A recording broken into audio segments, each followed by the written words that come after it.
Go. अस्सलाम वालेकुम, welcome back to my channel and welcome to another blog. तो जी करते हैं जी एक नए ब्लॉग का आगाज़। तो यहाँ पे जी मैं डस्टबिन में जो है ना वो शॉपर लगा रही थी, क्योंकि ये होता ये है कि अगर हम डस्टबिन इस तरह यूज़ करते हैं, शॉपर नहीं लगाते, तो फिर इतनी ज़्यादा मैसी हो जाती है और हर कूड़ा फेंकने के बाद ना उसको ये होता है कि वॉश करना पड़ता है। तो अगर हम ये शॉपर लगा लेंगे तो ये होगा कि शॉपर फेंक देंगे और जो है ना नीचे डस्टबिन भी ख़राब नहीं होगी, स्मेल भी पैदा नहीं होगी। तो ख़ैर यहाँ पे जी सुबह-सुबह का टाइम था और यहाँ पे किचन में जो है ना काफ़ी ज़्यादा मैस हुआ हुआ था, ज़ाहिर बात है बर्तन-शर्तन धोने वाले पड़े हुए थे और चीज़ें जो है ना इधर-उधर बिखरी हुई थी, तो मैं सारी चीज़ों को ना अपने उनके ठिकाने पे लगा रही थी। क्योंकि मैंने आज जो बनानी थी आलू की भुजिया और साथ बॉयल अंडे करने थे बीच में, तो मैंने कहा चलें वो मैं उसकी रेसिपी जो है ना वो भी आपके साथ शेयर कर लूँगी और ब्लॉग को जो है ना वो पूरा देखा करें, स्किप मत किया करें। और अगर चैनल पे न्यू है ना तो चैनल को भी सब्सक्राइब कर लिया करें। और ठीक है जी, यहाँ पे जी हो गया था काम की शुरुआत। तो यहाँ पे मैं सबसे पहले मैंने कहा बर्तन धो लेती हूँ, क्योंकि इतना ज़्यादा मैस हुआ हुआ था ना, तो मैं कहा पहले किचन जो होगा ना वो क्लीन होगा तो फिर ही अगला काम शुरू करूँगी। तो बस बर्तन-शर्तन हो गए थे वॉश और उसके बाद हल्की-फुल्की क्लीनिंग जो है वो रोज़ाना ही होती है, तो बस ये चीज़ें जो है हल्की सी साफ़ कर लेती हूँ मैं। और उसके बाद जो है ना मैं पी रही थी अपनी चाय, क्योंकि जितनी मर्ज़ी गर्मी हो चाय तो भई लाज़मी है, 1 या 2 टाइम दिन में ना पी ही जाती है। तो ख़ैर मैंने कहा साथ-साथ चाय पीते हैं, साथ जो मैंने सब्ज़ियाँ मंगवाई हुई थी उनको मैं कहा ठीक कर लेते हैं। और आज ना मैं आपको ये तरीका बताऊँगी कि लेमन को किस तरह से 15 टू 20 डेज़ के लिए किस तरह से स्टोर किया जाता है, और ये जो कि लेमन है ना उनका कलर भी चेंज नहीं होता, तो मैं आपको आगे जाके बताती हूँ कि किस तरह करना है। ख़ैर यहाँ पे मैं चीज़ें वग़ैरह निकाल रही थी और उसके बाद ना मैं कुकिंग स्टार्ट कर लूँगी, क्योंकि गर्मी इतनी ज़्यादा है 3-4 रोज़ से लाहौर में तो इतनी गर्मी पड़ रही है कि बस बहुत ही बुरा हाल है और हब भी इतना ज़्यादा हो गया, बहुत ही ज़्यादा। तो बस यहाँ मैंने आलू-शालू निकाल लिए थे, अभी मैं इसको पील ऑफ कर लूँगी।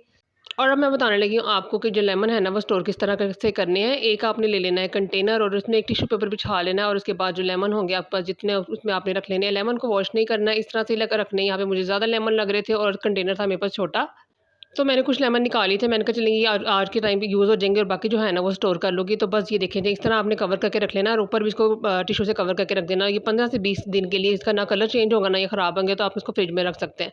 ठीक है जी, यहाँ पे जी मैं अब ले लिए थे मैंने आलू और इसको मैं पील ऑफ कर रही थी और आपको मैं बताती हूँ कि इसकी कटिंग करनी किस तरह है। पहले छिलका रिमूव कर लूँगी और उसके बाद मैं आपको बताऊँगी कि मैंने किस तरीके से इसको काटा था। ख़ैर यहाँ पे जी पील ऑफ हो गए थे, उसके बाद आलू को जो है ना वो 4 हिस्सों में मैंने डिवाइड कर लिया था और इसको थोड़ा-सा ना बारीक काटना है, ना मोटा काटना है, बस दरमियाने साइज़ के लिए कटिंग करनी है आपने ना। उसके बाद जो है ना आलू पे डिपेंड करता है, अगर बहुत बड़ा है तो आप 5 कट लगा लें, छोटा है तो 4 लगा लें और उसके बाद छोटे-छोटे हिस्सों में इसको कन्वर्ट कर लें। ठीक है जी, उसके बाद जो है ना मैंने एक बड़ा साइज़ का ले लिया था प्याज़ और इसको छोटे-छोटे बारीक-बारीक सा काट लिया था। अब इसको मैं करूँगी लाइट पिंक। यहाँ पे जी मैंने ऑयल डाल दिया था, मुझे कम लग रहा था तो मैं दोबारा थोड़ा-सा डाल रही थी। मैंने कहा 1 चम्मच जो है ना वो भर के और ऑयल डाल देती हूँ, क्योंकि ये ना हो कि बाद में हांडिया में ऑयल कम रह जाए, और जो कम ऑयल वाली हांडिया जो होती है ना वो हमसे तो कम नहीं खाई जाती, बहुत ही अजीब-सी लगती है, उसका जायका नहीं निकलता जिसमें ऑयल ना हो। ख़ैर यहाँ पे जी हो गया, करने लगी थी मैं प्याज़ पिंक और जब इसका कलर हल्का-सा चेंज हो जाएगा तो इसमें मैं डाल दूँगी 2 बड़े साइज़ के टमाटर मैंने लिए थे और इसको ना 3 से 4 हिस्सों में काट लिया था। अच्छा जी, ज़्यादा बारीक-बारीक काटने की ज़हमत मैं बिल्कुल नहीं करती, क्योंकि इसने गल तो जाना होता नहीं है, तो इसको बस इस तरह काट के ना तो मैं डाल देती हूँ हांडी में। और उसके बाद जी मैंने डाल दिया इसमें अदरक लहसुन का पेस्ट और उसमें फिर डाला मैंने नमक डाला, हल्दी डाली और अब उसके बाद जी मैं इसमें ऐड करूँगी लाल मिर्च 1 चम्मच। ये थोड़ी-सी तेज़ लाल मिर्च थी, सिर्फ़ 1 चम्मच जो था ना वो इनफ था। कुछ ना मैंने इस मिर्च को चेक भी करना था कि किस तरह की, क्योंकि कलर तो इसका काफ़ी डार्क लग रहा था और मुझे लग रहा था कि काफ़ी तेज़ होगी, तो 1 चम्मच जो है ना वो काफ़ी रहा था 1 किलो आलूओं में ना। तो बस जी कहाँ पे मैंने डाल दिया था, इसको हल्का-सा भून लिया था और भूनने के बाद में इसमें ना मैं ऐड कर दूँगी पानी, ताकि ये जो मसाला है ना वो अच्छे तरीके से गल जाए। अब जी मैंने कहा ये जब तक गलता है मसाला उतनी देर तक अंडे बॉयल कर लेती हैं, क्योंकि आलू जो है ना वो उस तरह के कोई खाता नहीं इतने शौक से, तो मैंने कहा चलें अंडे बॉयल करके डालूँगी ना तो चलें बच्चे भी खा लेंगे और बड़े भी खा लेंगे। अच्छा जी, यहाँ पे जी मैंने पतीली रख दी थी और पतीली में पानी डाल दिया था और पानी डाल के ना मैं इसमें ना अंडे डाल रही थी। फ्लेम भी मैंने इसकी ऑन कर दी थी और ये अंडे डालने के बाद ना इसमें मैं थोड़ा-सा डाल दूँगी नमक और इसको बॉयल करने के लिए छोड़ दूँगी। जब अच्छे तरीके से बॉयल हो जाएँगे तो फिर जो है ना आलू पक जाएँगे, तो उसमें हम बाद में एंड में डाल देंगे। उसके बाद जी आ गई थी हमारे कपड़े धोने वाली बाजी और मैंने कहा था आज ज़रा पानी-शानी मैं इनको डाल के देती हूँ, क्योंकि ये थोड़े से पानी में मशीन चला देती हैं और मैंने कहा था अभी मेरी नई मशीन है बाजी, आपने ख़राब कर देनी है, तो मैं पास खड़ी हो गई थी कि चलो मैं कर देती हूँ, क्योंकि अगर इनके स्पुर्द करें ना चीज़ें तो वो बहुत जल्दी ख़राब कर देती हैं। तो बस यहाँ पे मैं डाल रही थी पानी और मैं कहा थोड़ा-सा मैं आपको इसका रिव्यू भी शेयर कर देती हूँ। ये है जी शावर मशीन है, शावर वॉश है यहाँ पे, और ये 240 शायद इसका मॉडल नंबर है, और हायर की ये मशीन, हायर नहीं सॉरी सुपर एशिया की ये मशीन है और सिंगल मशीन मैंने ली थी। और ना इसमें ये 3 किस्म के ऑप्शन है, वॉश का, ड्रेन का और ऑन ऑफ का, और उसके बाद 2 वे 1 वे का। ठीक है जी। और उसके बाद जो नया इसमें है ना, वो ये है कि ये शावर मशीन है, मतलब इसकी साइड पे ये जो है ना सुराख हुए हुए लाइन से, इसमें से शावर जब ये मशीन चलती है ना, तो ये शावर की तरह इसमें से पानी निकलता है और वो शायद वॉश अच्छे तरीके से होते हैं और ये साइड पे से ये पानी निकलने के लिए ना चीज़ें भी बनी हुई हैं, लाइनें बनी हुई हैं। तो ख़ैर इसमें मैं पानी डाल रही थी और उसके बाद जब मैं पानी डालती हूँ और मशीन चलाती हूँ, तो मैं आपको दिखाती हूँ। यहाँ पे बारी जान जो है ना, वो कपड़ों को इकट्ठा साइड पे कर रही थी, मतलब बना रही थी जिस तरह से डालने थे।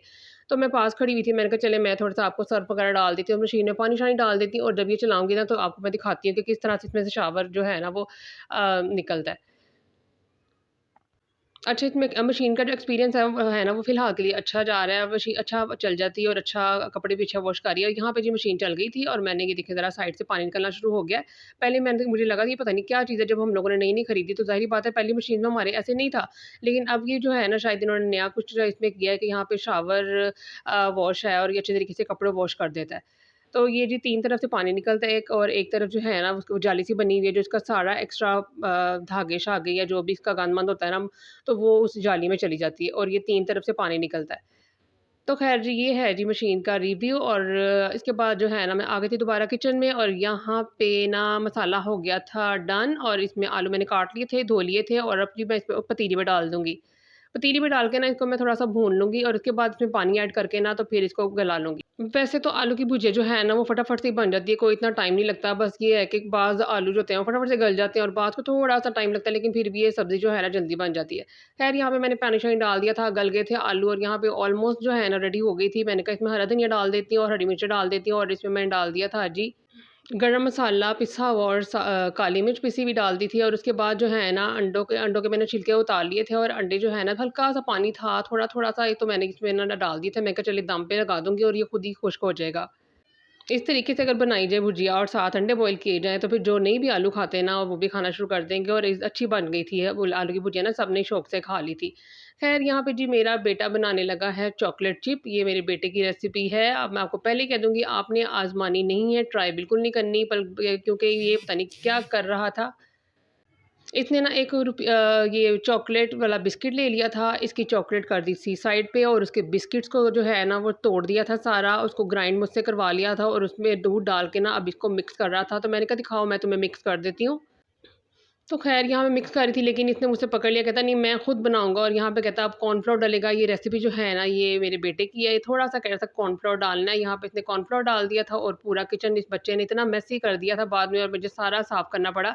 ख़ैर यहाँ पे जी हो गई थी मिक्सिंग और ये इसने मेरे हाथ से ले लिया, कहता छोड़ दे मैं खुद करूँगा। इसमें एयर मैंने ऐड करनी है और जब ये फूल जाएगा तो फिर मैं इसमें चीनी ऐड करूँगा। तो ख़ैर यहाँ पे वो कर रहा था चीनी ऐड और चीनी ऐड करने के बाद इसको मेल्ट करेगा और इसको ये तकरीबन आधा से पौने घंटे के लिए ना इसको इस तरह मिक्स करता रहा था और इसकी शक्ल जो है ना वो इस तरह से हो गई थी। अब इसमें वो ऐड कर रहा है जी चॉकलेट, जो इसने बिस्किट में से निकाली थी और अभी दोबारा इसमें ऐड कर रहा है। अब इसकी दोबारा से करेगा मिक्सिंग और मैं बताती हूँ आगे जाके करना क्या है। कह रहा था मैंने चॉकलेट चिप बनानी है, तो अब देखते हैं किस तरह की वो चॉकलेट चिप बनती है और बनती भी है या नहीं बनती। तो बस जी वीडियो को जो है ना वो आपने देखते रहना, फिर आपको पता लगेगा कि इसका मिक्सचर का जो है ना वो एंड होना क्या है। अब जी ये कह रहा था कि मुझे जो है ना ये सारा मिक्सचर जो एक ज़िप-लॉक बैग में डाल दो, ये किसी शॉपर में डाल दो, उसकी मैंने कटिंग करनी है और छोटा-सा सुराख करके ना तो फिर मैंने इसकी चॉकलेट चिप बनानी है। तो मेरे पास ये बैग पड़ा हुआ था, मैंने कहा चलो तुम इसमें डाल दो। बस जी यहाँ पे मेरी बेटी आ गई थी और उसकी हेल्प करवा रही थी और जो है ना सारा इसमें डाल दिया था। अब मैंने कहा था तुमने चॉकलेट चिप बना के रखनी कहाँ है? तो मैंने कहा तुम्हें मैं एक ट्रे में ना रैपिंग शीट लगा देती हूँ, उससे ये होगा कि नीचे चिपकेंगे नहीं और यहाँ से ना आसानी से उतर जाएँगे। यहाँ पे रैपिंग शीट भी यूज़ हो सकती है, बटर पेपर भी यूज़ हो सकता है, लेकिन फ़िलहाल मेरे पास यही अवेल था तो मैंने ये डाल दिया। ख़ैर जी यहाँ पे ये देखें जी इसकी फाइनल लुक किस तरह की आ गई है, सारा एक जगह इकट्ठा कर लिया था। और जी यहाँ पे साइड से थोड़ा-सा काट दिया था और ये कहता और यहाँ पे जी वो उसने रोना शुरू कर दिया। कहता इस तरह की चॉकलेट चिप नहीं डालनी, मैंने ये ना मैं डाल रही हूँ। कहता इतनी मोटी चॉकलेट चिप नहीं होती, आप मुझे दे दें मैं खुद करूँगा। तो मैंने कहा चलो जी ठीक है, तुम खुद करते रहो। फिर मैंने इसको पकड़ा दिया और ये देखें जी यहाँ पे छोटे-छोटे से ना दाने डाल रहा है और ये अपनी तरफ से चॉकलेट चिप बना रहा है। अच्छा, ये कोई रेसिपी नहीं है, ये जो आपको मैं बता रही हूँ कि आप इस तरह की बनाओ। मैं सिर्फ़ आपको ये दिखा रही हूँ कि यहाँ पे जो है ना मेरा बेटा कर क्या रहा था, कि मतलब अपनी तरफ से ये चॉकलेट चिप बना रहा था। अब देखें ये बनती है या नहीं बनती। ख़ैर यहाँ पे जो है ना छोटे यहाँ पे लगाना शुरू कर दिए थे, छोटे-छोटे चिप्स बनाना शुरू कर दिए थे। और जो बच्चों को बड़ा शौक होता है कि इस तरह की कोई भी चीज़ आप टीवी में देखते हो या कहीं भी देखते हो, तो वो उनको होता है कि हम ये जो है ना खुद आज़माएँ और हम भी इस तरह की बनाएँ। लेकिन वो इस तरह की बन ही नहीं सकती क्योंकि वो चीज़ें और यूज़ होती हैं। और इस भाई साहब ने जी एक बिस्किट पकड़ लिया था और उसको तोड़ लिया था और उसमें चॉकलेट मिक्स करके ना तो ये जी बना रहा था चॉकलेट चिप। ख़ैर यहाँ पे ये देखें दाने जो हैं ना पूरे लग चुके हैं, अब देखें इन दानों का बनता क्या है। ये देखिए जहाँ जहाँ पे जगह खाली थी वहाँ पे भी फ़िल अप कर रहे थे। अब इसको मैंने कह रहा था इसको धूप में रखना। मैं कहा धूप में रखोगे तो ये सारा मेल्ट हो जाएगा, धूप में नहीं रखते। तो मैं इसको फ्रीज़र में रख दो, ये जम जाएँगे तो शायद इसका कुछ ना कुछ बन जाए। ख़ैर जी यहाँ पे हम लोगों ने फ्रीज़र में छोड़ दिया था ओवरनाइट के लिए, तो मैंने कहा देखते हैं जी इसको क्या बनेगा इसका। ये है जी नेक्स्ट सुबह और अगली दफ़ा ब इस टाइम जो है ना वो सोया हुआ था, तो मैंने कहा मैं खुद जाके देखती हूँ कि क्या बना है। और यहाँ पे जो है ना जम चुके थे और हल्का-हल्का सा मैंने इनको उतारने की कोशिश की, तो मैंने कहा मैं आपको एक निकाल के दिखाती हूँ, बाकी उठ के देखिएगा कि क्या है। तो चलो जी इसकी जो फाइनल शक्ल थी ना वो ये थी। तो बस जी यही था जी आज का मेरा ब्लॉग। पसंद आया तो लाइक, शेयर, सब्सक्राइब ज़रूर कीजिएगा।